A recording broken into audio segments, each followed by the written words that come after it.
ये मसला प्रतिनिधित्व का है, समाज के कमजोर तबके का। आशु, ये सीधी पॉलिटिक्स है क्या? मैंने जो सवाल में लिखा कि एक है तो सेफ है, ये राजनीति अनसेफ है, और दूसरा भी सवाल है कि मंडल संविधान की याद आई या राहुल के मन में मंडल है कि भाई इधर हिंदुत्व चल रहा है तो इधर 80-20 चल रहा है, हम 85-15 चला लें, कोई और चारा बचा नहीं। देखिए गर्भा जी, सबसे पहले तो हम सब लोगों को एक चीज एक्सेप्ट करनी चाहिए जिसको हम बार बार एक्सेप्ट नहीं करते और अपना सिर शुतुरमुर्ग तरीके से बालू में दबा देते हैं कि हिंदू समाज में जाति भयानक तौर पर है, जाति प्रथा है, और इतनी भयानक है कि हम अगर हमारे घर की कोई लड़की किसी दूसरे लड़के से अगर प्यार कर ले तो हम उसके साथ क्या क्या नहीं करते हैं। तो पहले तो हिंदू समाज के अंदर ये जो जाति प्रथा है इस पर बहस होनी चाहिए, अच्छे से बहस होनी चाहिए, और ये भी अच्छे से बहस होनी चाहिए जिस ओर इशारा किया था मोहन भागवत ने, साफ तौर पे कहा था कि 2000 साल तक हमने उनके साथ जानवरों जैसा बर्ताव किया है। तो जब तक इस पर बहस नहीं होगी तब तक कैसे काम चलेगा? भाई कौन लोग थे जिन्होंने 2000 साल तक जानवरों के साथ बर्ताव किया है और अब 200 साल तक वो आरक्षण दे कम से कम?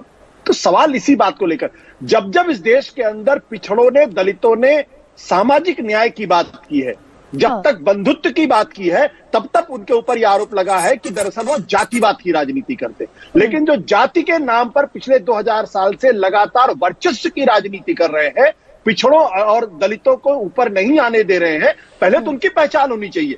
ये जो बटेंगे और कटेंगे का नारा क्यों दिया जा रहा? इसीलिए दिया जा रहा ना क्योंकि दलित पिछड़े आज भी जो सवर्णों के साथ एकजुट नहीं अपने आप को महसूस करते। अपने लोकसभा में ये लोकसभा में आशु, ये लोकसभा में रेप्लिकेट हुआ कि जमीन पर, जैसे मैंने कहा भाई जमीन पर तो आंकड़े ये कहते हैं कि ओबीसी, एससी और एसटी लेस रिप्रेजेंटेशन वाले तबके हैं। लोकसभा में रेप्लिकेट हुआ, हरियाणा में क्यों नहीं हुआ? अगर वो चेतना आई दलित में, ओबीसी में और आदिवासी में कि लड़ना पड़ेगा अधिकार के लिए, सोशल जस्टिस के लिए।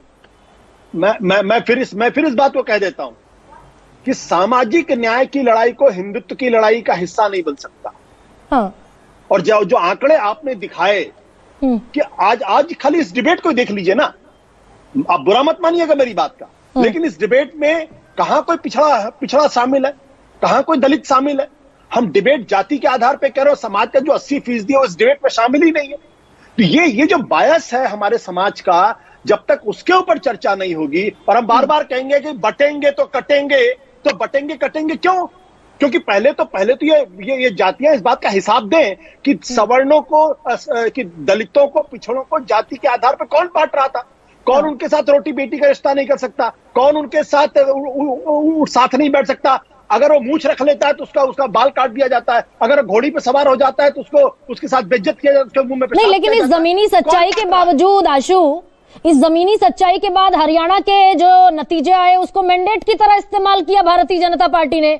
और क्या महाराष्ट्र और झारखंड और उत्तर प्रदेश के अगर चुनावी नतीजे फेवर में जाते हैं तो ये भी जनता के मैंडेट के तौर पर इस्तेमाल होगा कि जनता जातीय जनगणना नहीं चाहती? अगर फेवर में चले गए चाहती है, फिर फ्लूट होगा क्या? जनगणना चाहती है, इसमें कोई दो राय नहीं।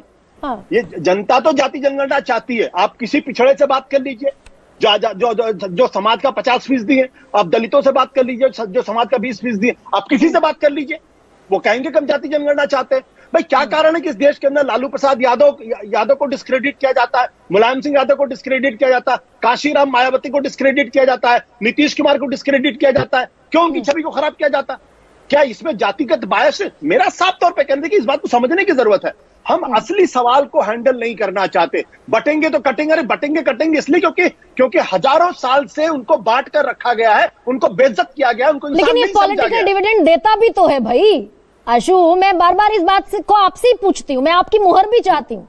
ये पॉलिटिकल डिविडेंड देता है, ट्राइड एंड टेस्टेड फॉर्मूला है, since 84, then 89, then 1991 and then 2014 and then 2019। नहीं, ये पॉलिटिकल डिविडेंड नहीं देता बीजेपी को। अगर पॉलिटिकल डिविडेंड देता तो बीजेपी बटेंगे कटेंगे की बात नहीं करती, एक रहेंगे तो एक रहेंगे की बात नहीं करती। अगर उसको पॉलिटिकल डिविडेंड मिलता होता। नहीं, ये हिंदुत्व पॉलिटिकल डिविडेंड देता है, मैं ये कह रही हूँ। नहीं, हिंदुत्व भी पॉलिटिकल डिविडेंड नहीं देता। माफ करिएगा, मैं बाकी लोगों की राय से मैं असहमत हूं।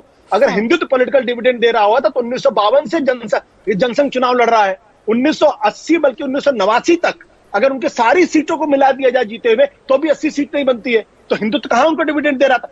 दिक्कत क्या है कि जब कांग्रेस सिस्टम कमजोर हुआ, कांग्रेस ने डिलीवरी कम कर दी, विपक्ष कमजोर हुआ, तब भारतीय जनता पार्टी की तरफ से जो हिंदुत्व का नारा था उसमें विकास की बात जुड़ी, एक विकल्प की तलाश हुई, उसका फायदा ये मिल रहा। अगर आज भी आप विशुद्ध तौर पर हिंदुत्व की अगर आप बात करेंगे तो 20-25% से ज्यादा वोट बीजेपी के साथ नहीं है। और आप देख लीजिए, ये बड़ी बात है कि एक कोलैबोरेशन था, टॉपिक 10 सेकंड की बात कर रहा हूं। अगर हिंदुत्व चलता होता तो 2014 में भारतीय जनता पार्टी को 31% वोट नहीं मिलता। अगर हिंदुत्व चलता होता तो 37% वोट नहीं मिलता। अगर हिंदुत्व चलता होता तो 36% वोट नहीं मिलता। इनको 60%। लेकिन ये एक एडिशनल तुरुप के इक्के के तौर पर इस्तेमाल किया जाता है